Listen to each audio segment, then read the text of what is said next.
Well, I'll be joined by Rights correspondent Judita da Silva. She's in Hyde Park, London, for more on the funeral service. Judita, great to have you in a very busy Hyde Park today. Can you keep us up to speed of all the arrangements and everything going on there? Yeah, well, it's a city transformed as of this morning. Yes. Because from yesterday, with the fever pitch of all the tourists and the pedestrians around the area trying to move in and take their final pictures and see everything before lockdown came. But over the course of the evening, you saw the armed forces, the police, and all the volunteers and all the services step in and transform the blockades. And we know that the city's begun to be shut down and prepared for what is going to be a history-making day. So as we've woken up this morning here, standing by what will be a key feature in the funeral procession, where on the royal gun carriage, the Queen's body will be pulled by 142 sailors of the Royal Navy. It will pass through where we're standing right now, on its way to being transferred from the gun carriage into the royal hearse, where it will then make a 1 to 2 hour, 25-mile journey to Windsor Castle, where there'll be the final committal service and then the private burial for just the royal family. So we're going to be seeing that. As we see now, what we have is a quiet before the storm, and then what we'll have is this state funeral. As we said, a state funeral is designed to be visual, it's designed to be grand, it's for the people, it's for the eyes of the world, and slowly over the course of the day until 7:30 p.m., that private family burial, it will be scaled back, it will get smaller, because it goes from the people and the world to the family and the people that were close to Queen Elizabeth. So everything is covered and everybody is considered in saying this final goodbye. It's bank holiday today also, the day of the last farewell to the Queen. How is that playing out? It's everywhere shut down. London on a pause. Yes, it's pretty much shut down because everyone knew that yesterday was kind of where you need to get to your final positions to enjoy today. They say that when you think about the numbers, there's going to be about 1 million people. There's going to be 4.1 billion watching across the world. There's going to be 10,000 police officers deployed to keep the security for this entire event.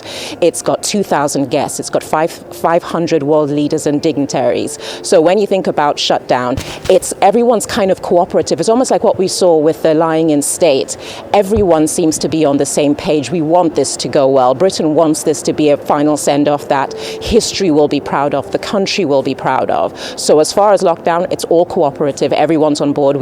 The organization has been impeccable in terms of informing the citizens exactly what they should do, when they should do it. Like yesterday, when they shut down the lying in state the queue, they told them, do not come, you won't be admitted. At 6:30 sharp, they managed to get the last person through, and then they began the transition of moving the body from where it was lying in state onto the gun carriage. So when you talk about timing and planning, you can pretty much say that Britain's nailed it for this. All right, let's talk about reassuring the public of security.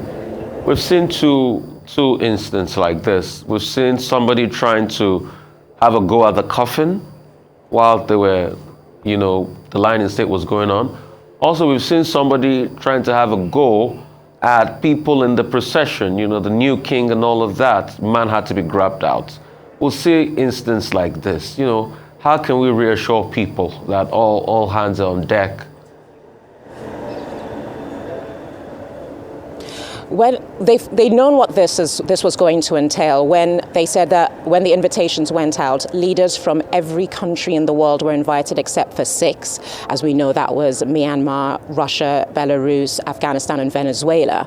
So they knew that this was going to be a security project of epic proportion. The Met have said this is the greatest security enterprise they have ever had in the history of Britain. But I told you 10,000 metropolitan officers have been deployed.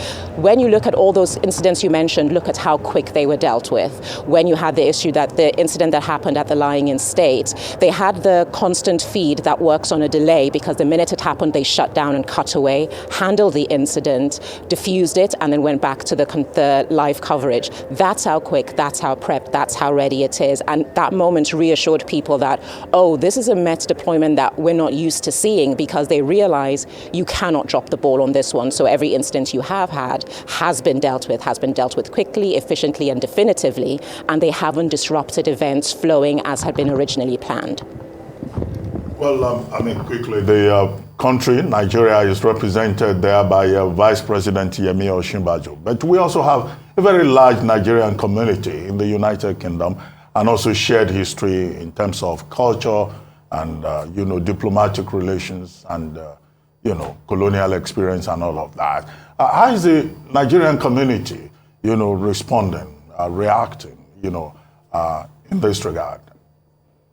You have any information on that? There is definitely a generational split when you look from people we've spoken to as well as the actual response on social media.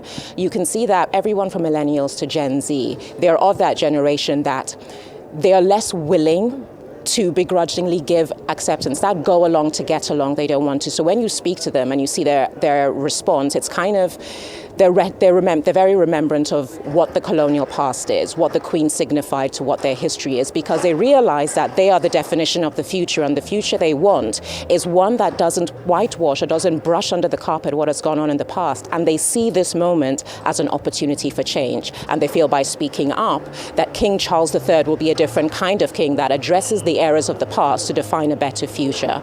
But then when you look at the older generation, they come from the Queen Elizabeth generation. They realize that this is not the moment for conflict, it's the moment for remembrance. The things that have been, the things that had to be, and that forms a part of history. Nigeria is ensconced in the history of Britain, and they know that. Yemi Osinbajo actually went to the Westminster Hall and paid respects to the coffin.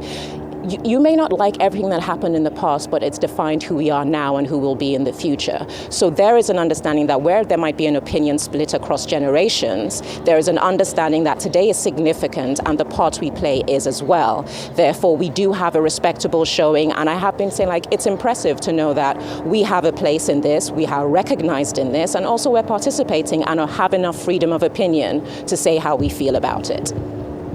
So, funerals like this are moments for high-stake diplomacy, power show, and the likes. And the Americans and probably the French have led the way by opting not to be part of the bus that is going to take most of the world leaders. I mean, anything you're hearing about, high-stakes international diplomacy? Yes, there have been a few hiccups, but again, it just seems like everybody is looking at the bigger picture. Like you said, the President of America, President Joe Biden, and the First Lady, Dr. Jill Biden, they're moving around in their motorcade in the beast that we all know as their armored car. But at the same time, the rest of the world leaders, they went in the coaches to the state reception at Buckingham Palace yesterday. President Macron has a separate detail, but there's an understanding that based on where these countries lie in the world today, some largesse can be given for them to operate separately. We also saw the ruler of Dubai. He came separately. He didn't come in a bus. That is okay when you understand the position they hold. But then again, you had moments like yesterday evening at the state reception where the King and Queen of Spain, they arrived, and the people of Spain had said that they didn't want his father Juan Carlos to attend, but he attended anyway. That was seen as a social faux pas, but people just let it slide. He walked in directly behind his son. So you have moments that could create tension. At the Westminster Hall, you had a delegation from China. People did not want them to come, but they came anyway, and they say that the Vice President will attend the funeral today.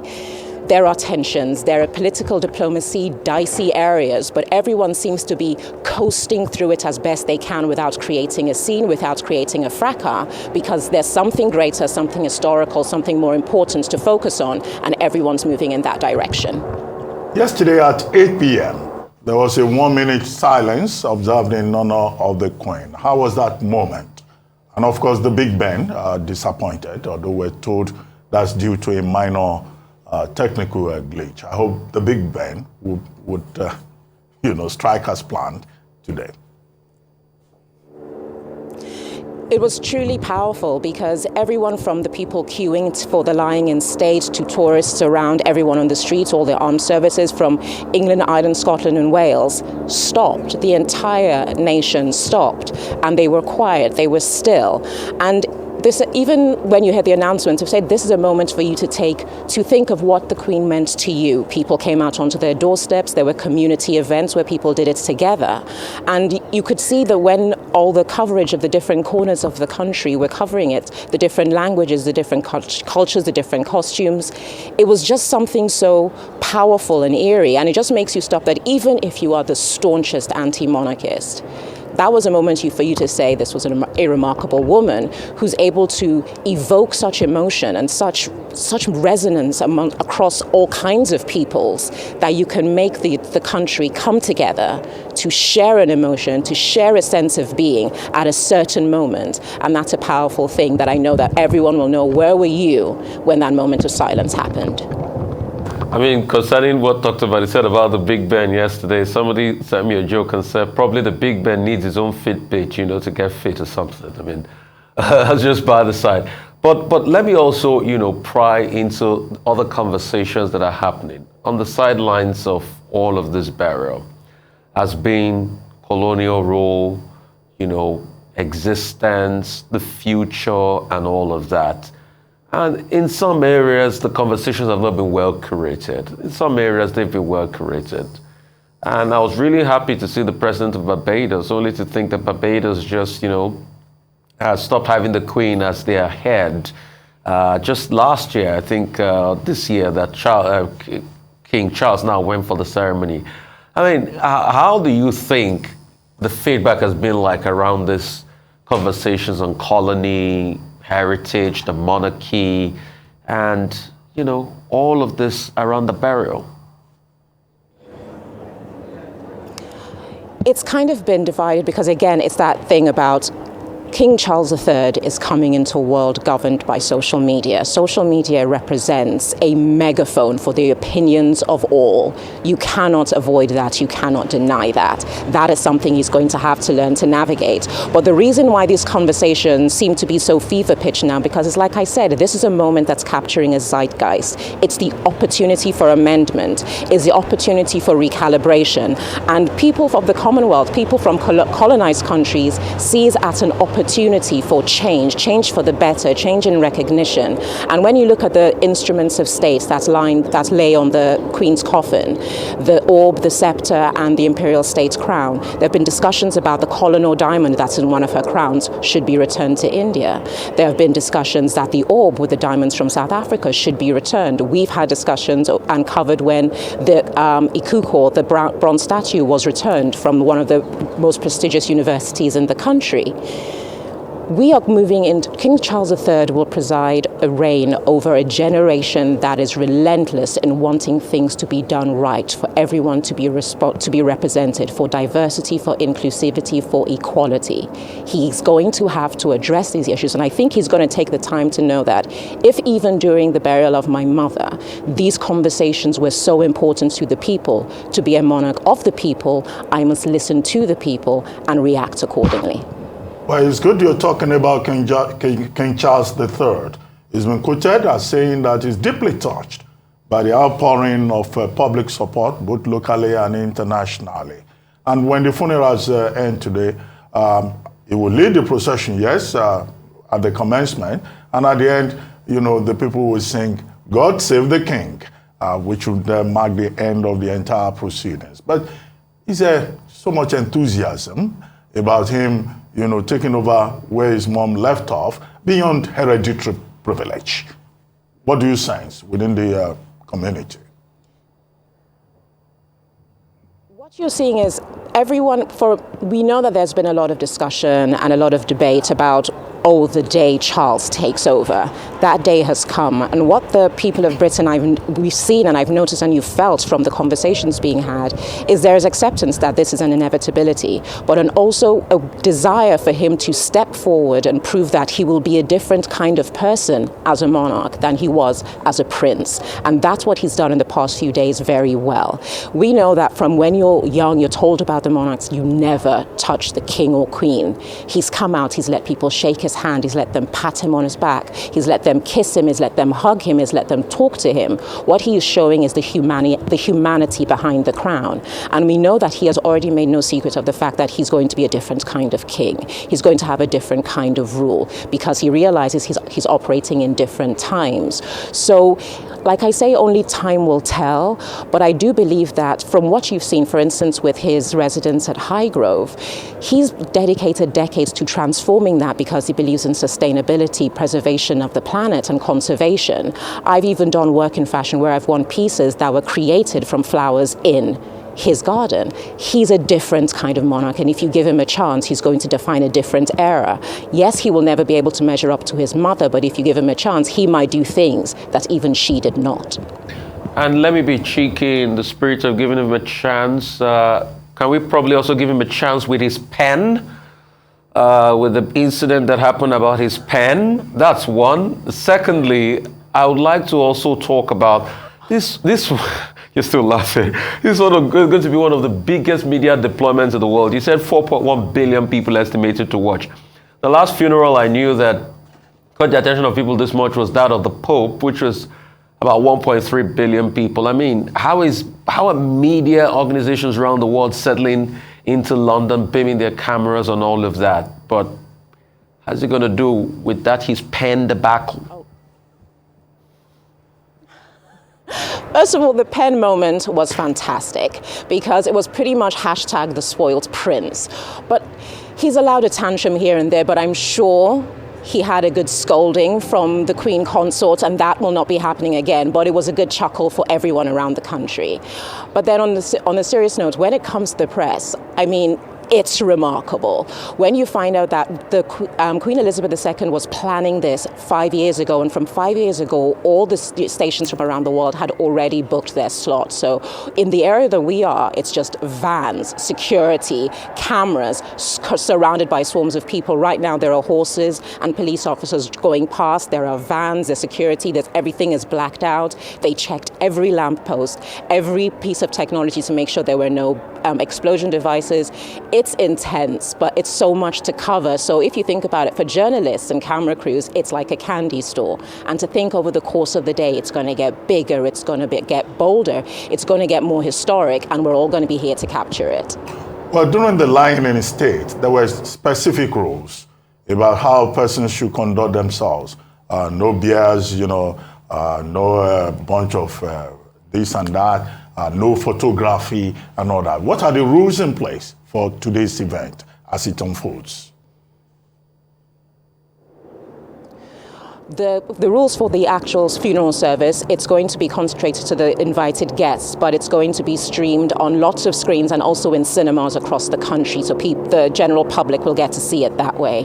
What they've done is, it's unprecedented, having that royal gun carriage being pulled by 142 sailors is unique because they want the coffin to be outside, not within the hearse, so that the people get to see it. The cameras, the mobile phones, everyone gets to capture that moment because there will not be a moment like this again in history. So you can see that they've taken into account what the people will want, and also the limitations they have in being close to her, touching her, to being part of the event, like the world leaders will see it. So that vantage point is not available to the people. So there are no restrictions on the people. Once you stand behind the barricade, and a lot of them camped out overnights to have their spaces, they've got the batteries charged, they've got their mobile phones, they've got their families beside them, and they want to capture this moment, and they're going to be able to, which is so important, and which is why the Queen made provisions for them to have that moment as well. Because remember, when her father, King George, actually had the same thing, it was very similar. It was in black and white and with different cameras, but it was the same lying in state, the same queues, the same outpouring of people. So she'll remember just what the people need to say goodbye, and that's been provided for. And trust me, she does know how to plan a state funeral, owing to the fact that she was part of the planning team for Sir Winston Churchill's, the last state funeral in the UK that was done in 1965. That was called Operation Hope Not. But I'd like to talk about the House of Windsor, because, yeah, you can say the journalists and the press and all of that. There are things happening around Meghan, Harry. There's been talks about people saying Meghan should go, and they don't want her to be part of all of this process. And there's also talk about Harry has started again. He wants to have his way. And I give you an instance. Wearing his uniform. At first, he wasn't allowed to wear his uniform.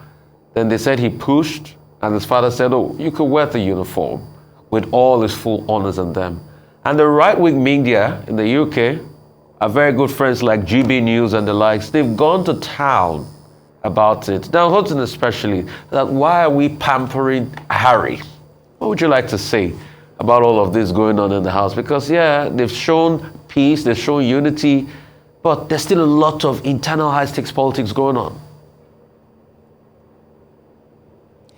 For sure, there is definitely stormy weather in the House of Windsor.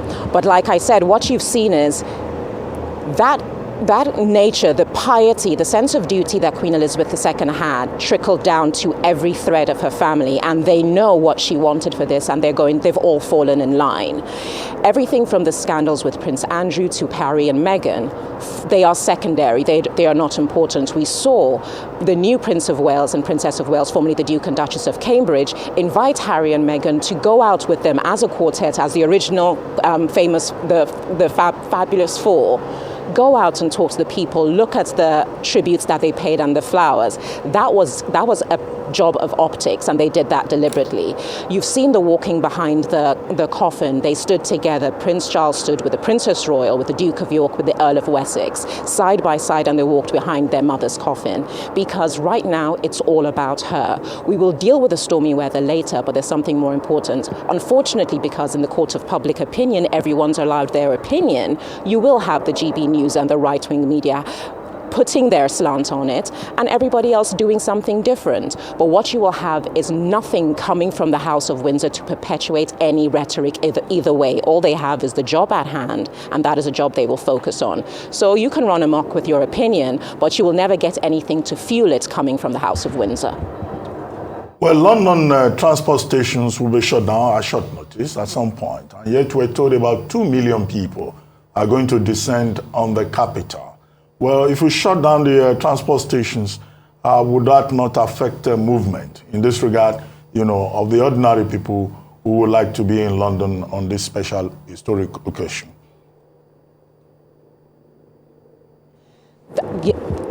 First simple answer, yes. But what has happened is they announced this so well in advance, everyone's planned in advance. So people have flown from all across the world. I've seen people from Japan, I've seen people from America, from New Zealand, even people from Nepal have flown over, because they've all known that you've got to be here by the cutoff point. And all the hotels around the area have been booked up. They're all sleeping over, they're staying with friends, students are bunking together, people have camped out all night, because once you're in, you know you're going to be able to see it, and everyone else will be able to watch in those cinema screens, in those public screening rooms around the world, and also around the world. So yes, it's going to restrict anyone getting in today, because for security measures, you've got to keep things tight and locked down.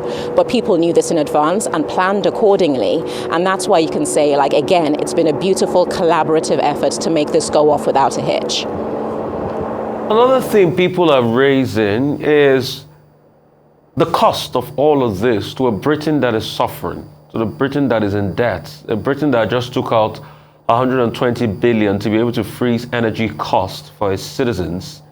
The cost of all this, everybody has been keeping mum about it, they don't want to talk about it. Because I remember, and please don't get me wrong on this, I'm not trying in any way, shape or form to equate Margaret Thatcher's burial to that of the Queen. The Queen is way broader. But I remember when Margaret Thatcher passed, my memory serves me right, around 2011, 2012, her $3 million burial cost, it was a big issue, back and forth. And some people were like, no, why should the state, why people pay for it? Why should it cost that much and all of that?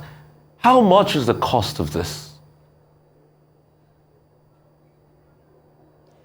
Just like you said, details like that are not being shared. But when you think about the planning, the royal coffers have been bolstered in advance of this. When you think about what happened with the scandal of Margaret Thatcher, where people were upset that she should not be, and they did not want her to have a state funeral, Britain is things like that. The state funerals are bankrolled by the taxpayer. the taxpayer should get to choose how their money is spent. And what you're getting the feeling from across the country for this is what they would want their tax pounds to be spent on. There's not been a discussion about it. Nobody's even brought it up because they're happy for money to be spent on this. That's how they felt about Queen Elizabeth II. There are no price tags being put on it because, like in the very British stiff upper lip way, discussing such a thing at this time around this event would be vulgar. And so I don't think we ever will truly find out what it cost, especially with the security that's needed and the scale of this state funeral. It's the largest event we've had since 1965 when Winston Churchill was buried. But money is not something to be talked about now, and it's not something anyone wants to talk about now. And again, it's testament to the fact of how high an esteem the people of Britain hold the late monarch. Well, Judita, you are on the ground right there in London. What stands out for you in all of this? The funeral, ceremony since the last 10 days. If we were to say 2-3 things, what exactly stands out for you? The first thing that stands out for me is, for all the naysayers, it's amazing how everyone seems to be on the same page. Like the number of times I've spoken to people and they've said that when I heard the news, I didn't know what to do, but I just felt I should do something. And so they came to London, they just wanted to be here. And so it's remarkable that, you really do care about this figurehead, this person that represents the glory and the pomp and the splendor of Great Britain as a kingdom. And that's been remarkable for me because I'm the consummate cynic about everything. But seeing people talk with such passion, such emotion about Queen Elizabeth, I was like, okay, that's what you call a nation. The other thing that stands out for me is seeing the humanity of the royal family. Because when recently Prince Andrew came out and he posted a tribute to his mother that was so emotive in expression, and he posted this picture of himself, the first ever picture taken of him as a baby by the high society photographer who you all know, Cecil Beaton. And it just felt like a son who was hurting and emoting just like a human being. Seeing all the royals come out and almost break face, that struck me because I went to school with some of the Queen's grandchildren, and it's just very odd when you're in the dining hall and, oh my gosh, there's her granddaughter or there's her great niece, and they're just human and you get to see that, but not everybody else gets to see that. And in this moment, there have been moments with the way they wrote those letters personally of thanks from Prince Charles, from Prince William, from Prince Harry, and it just gets you to know that behind all of this grandeur is a family in pain and a family grieving. That's been truly remarkable for me. So, wow. And I know that I'm just reserving my third spot that you asked for what I'm going to see today, because to be part of history that I studied in school, to now see it, smell it, taste it, feel it, I'll know what all of those things I read about in history and did exams about was about. This is what it is. So it's a remarkable thing and something I'm very proud to be part of. Well, thank you very much, Judita. Thank you very much indeed.